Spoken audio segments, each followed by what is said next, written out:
I'm Lance Calvert. Welcome to this episode of the Retail Fix It podcast.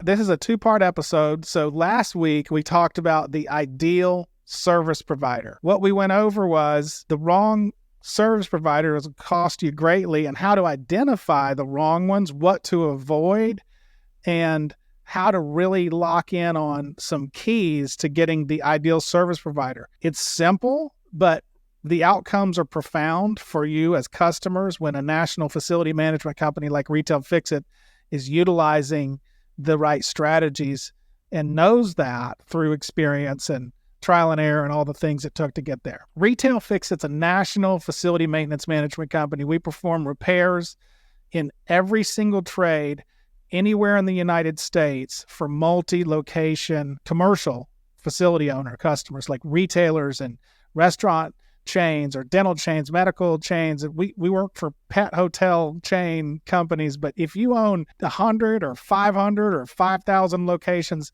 all over the country, you can centralize your maintenance and your repairs into one partnering service provider where we can handle that nationally. We handle compliance for all the service providers through insurance, licensing, all the different things that bog your company down and your facility departments down whenever your portfolio gets big enough and you need that partner to come in and assist you.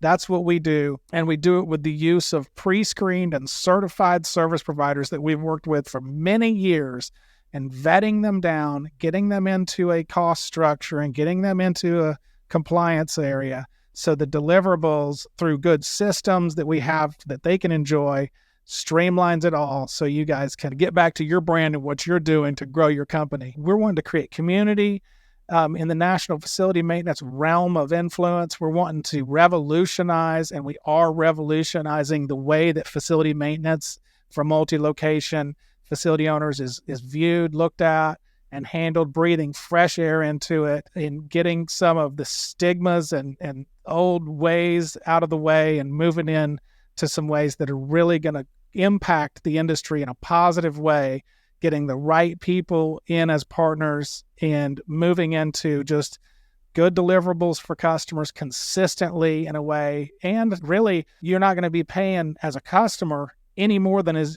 if you'd used the service provider on your own, because the right service providers are enjoying the right treatment from us in a way that streamlines and makes going and receiving the job from us, updating us so we can update you, and doing the job, getting paid right, feeling like they're have a seat at the table and that they're a true partner for long term. And it's making them happy to work for us because they're experiencing a real partnership themselves. And those savings that we're accomplishing through that are creating savings that we're able to pass on to our customers. Plus, we're able to do a tremendous amount of jobs with a low impact to our team because of the systems are so efficient on the internal side too. And that's a real benefit on our internal team, which is necessary. And today we're going to talk about how to secure, keep, and proper treatment of the right service provider. So, you've got to get the great vendor,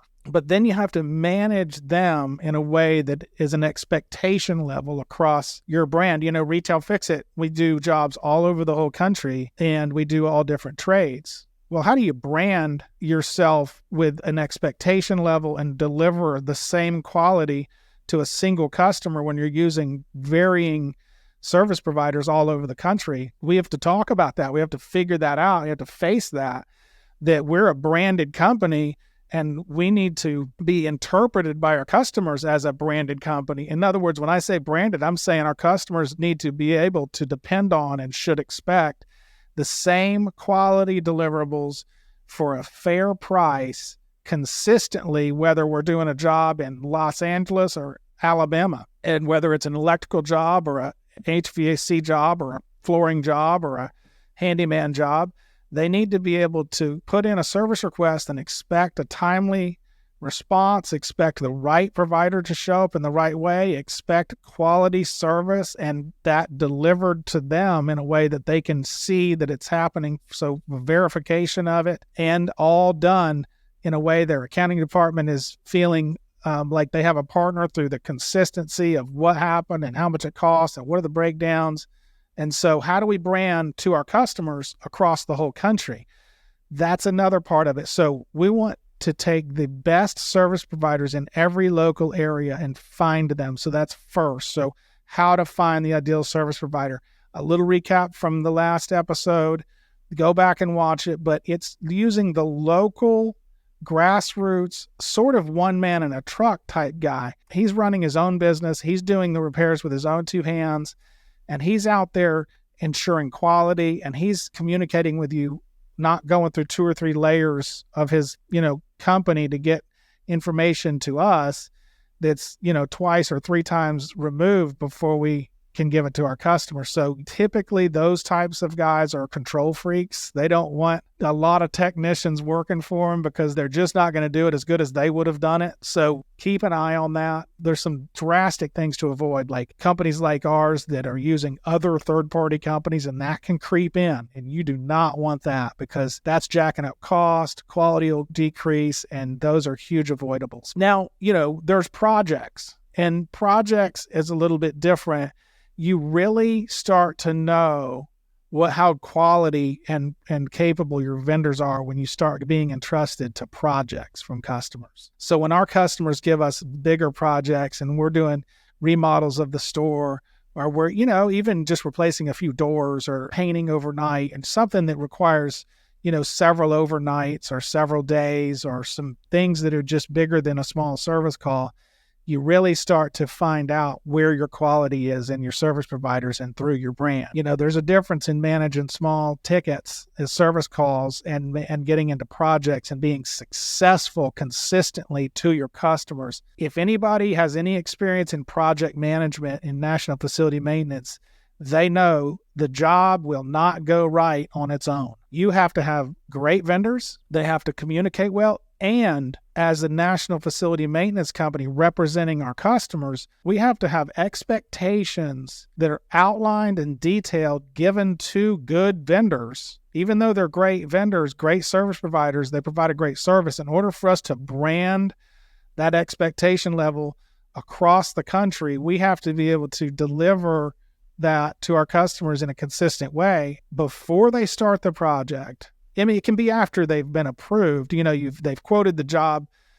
We got approved. They got approved. We sent them the approval. But starting right then, before they even schedule the job or get on site, you have to get on the phone with them and outline the details of those expectation levels, that there's daily cleanup required, that we want daily percentage completion updates. We want daily percentage not complete, daily supporting photos.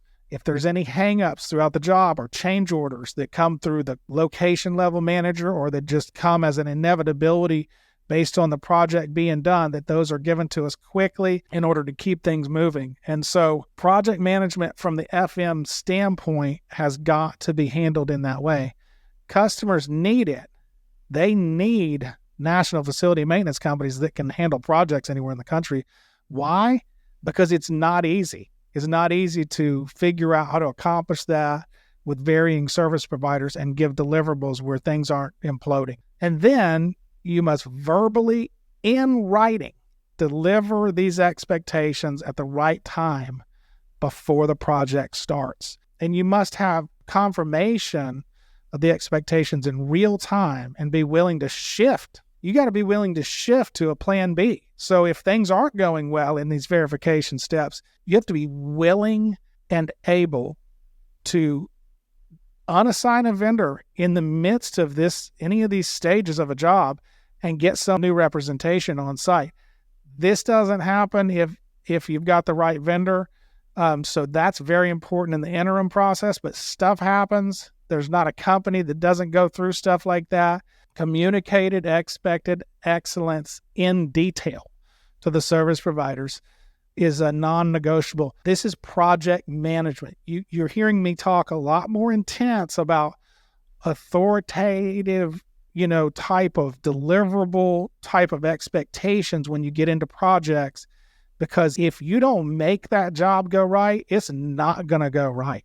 That's just a fact. Like, it's not, jobs like that, projects don't go right on their own. I'm just going to say it. So providing a platform for them to send the following information is how you take the great vendor who you're holding accountable and making yourself into a partner for them. Look, we're not just saying we're trying to be so authoritative, for no reason. We do have to have these deliverables, and it's just for the outcomes of the client, And so at the same time that you're giving expectations and you're holding them accountable, you're supporting these service providers in a way to make these things achievable for them. So you want to be willing and able to support them if the job gets bigger and some new unexpected things come along, and you should be willing and able to send another person alongside of that service provider to add to the job to get some other things done while they're doing their things, if that's, works out for everybody. There's some key things that you can do to support the right service providers while you're holding them accountable on project management. And that's daily percentage of completion updates taken from them in a way that it's easy for them to deliver through the right platform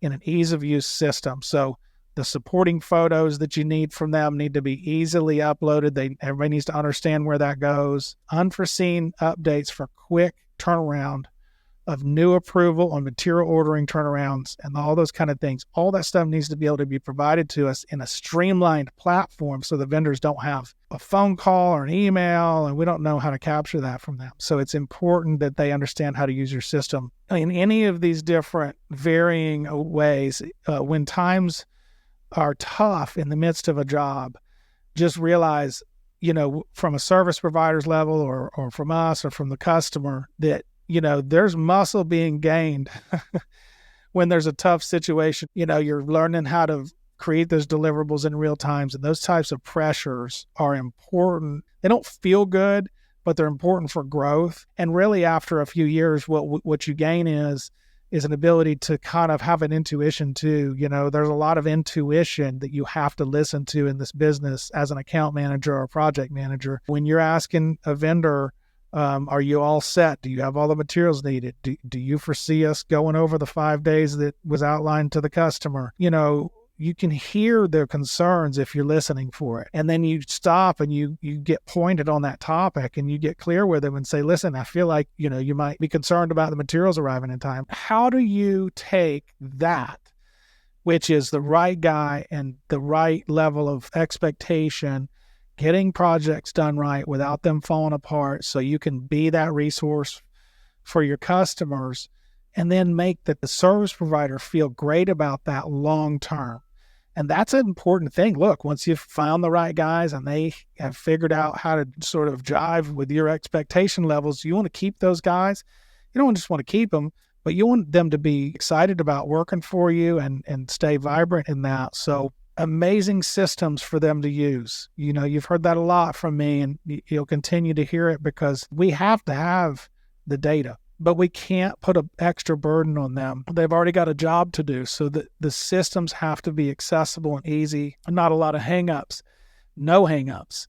That's a real recipe for the service providers. Even good people get annoyed, especially at systems when they're working with their hands. Some of the greatest service providers, the highest quality ones, might not be the people that are just overly enthusiastic about your system and our processes. So, it's a real thing to discuss and figure out and get all those things working. And so we want to empower them through ease of use. But payment on time, every single time we tell our service providers that we don't work with customers that don't pay their bills on time. There is a set of terms that our techs have to wait for payment, but we want that to be early for them. We want on time for sure, and even early payment. Why not, right? Real partnering approach, that's another thing. Our service providers, they want to be heard. They want their concerns to be heard.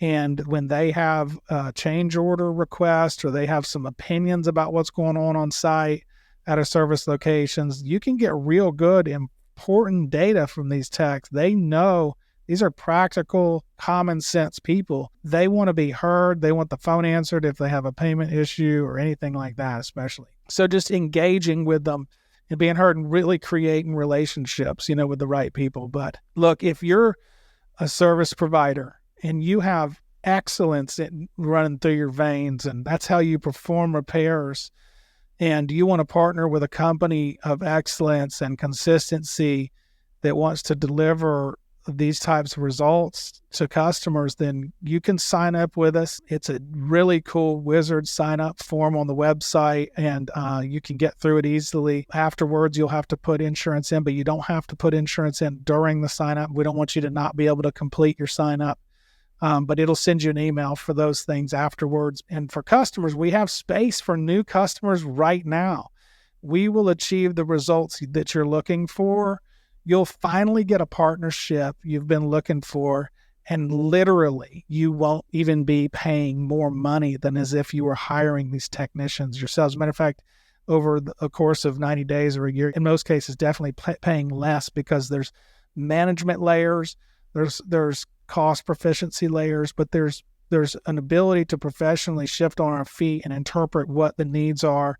And we can strategize on who to send and when and how to get these outcomes all streamlined to where there's not a bunch of communication overlap. And all of those things will equal something that's balanced and streamlined and gets things in order, really an orderly thing with all these different repairs you need at all your sites. And with that, we've got compliance on licensing and insurance layers that are happening automatically to where all of that is just handled in the background. And you don't have to worry about those things. But we want to pioneer a community in national facility maintenance that everybody can win. We want our service providers to deliver excellence, but we want to empower them in a way that they're excited to keep doing that for us. And we want our customers to experience that, not just on small jobs, but that we can deliver projects consistently, project completions for them consistently where they otherwise don't go good on their own, but they can go good because we know how to take good vendors and we know how to create expectation levels and partner with them in a way that delivers those results to you consistently. And I know a lot of you out there have had hangups in that because it's just not easy to accomplish. But after having done this for 25 years, having a team of people that all care about how our customers feel about our service delivery levels and everything, we've really achieved that. And I'll tell you what, customers that sign up before 2025, because we have space for some new customer signups, we can handle about another 100 running open tickets in varying projects or repairs and any trades across the country right now. We will offer you $3,500 of our own money that we will spread across the first several jobs of paying for these jobs to be done for you guys. Literally, there's not any hang-ups here. We're not going to front load some other invoices because we gave you a discount over here. We believe that if you're a customer with at least 100 locations, that if you sign up with us and give us that opportunity to prove these deliverables to you, we will spend $3,500 of our own money getting those first 20 to 30 to 40 jobs done over the course of the first month or 2 months or 3 months, so we can prove this to you. And that's how much we believe in what we're doing. So that's something for you guys. Now, I have something for the service providers too. I want to give you guys something. It's the end of the year. We're all headed in the right direction. Everybody's excited. But I want my service providers or new, even existing service providers to know that Retail Fix-It has an exclusivity program. What does that mean? That means that vendors, service providers who are willing to do a few things for us consistently can be put into a bracket to where all of the repairs in your coverage area and all of the trades that you perform can go directly to you without being sent to any other service providers in your area, almost like a franchise thing where you have ownership of your territory and your trades as a partner for Retail Fix-It. What do we expect for that? We're not asking for you to pay a subscription for that. No silliness like that. All we expect is for you to show up when you set your ETA same week. We expect you to handle emergency service requests just as much as you're handling standard service requests, and a handful of other things. So drop us a message and we'll get back to you. And just in the message, just put exclusivity program and we'll know that you're inquiring about that. We love our service providers. We're excited for these partnerships. None of this happens without you. Customers, we're grateful for you. We thank you for what you've entrusted us to. Listen, whether you work for us or not, or whether you're customers of ours or not, like and share and subscribe to this. We want to create community. We want to learn and we want to teach and we want to be everywhere in between. So thank you for partnering with us. Join the podcast and keep in contact with us so we can create community too and see what we can do in 2025 so we can all succeed. Thank you again for watching the Retail Fix It podcast.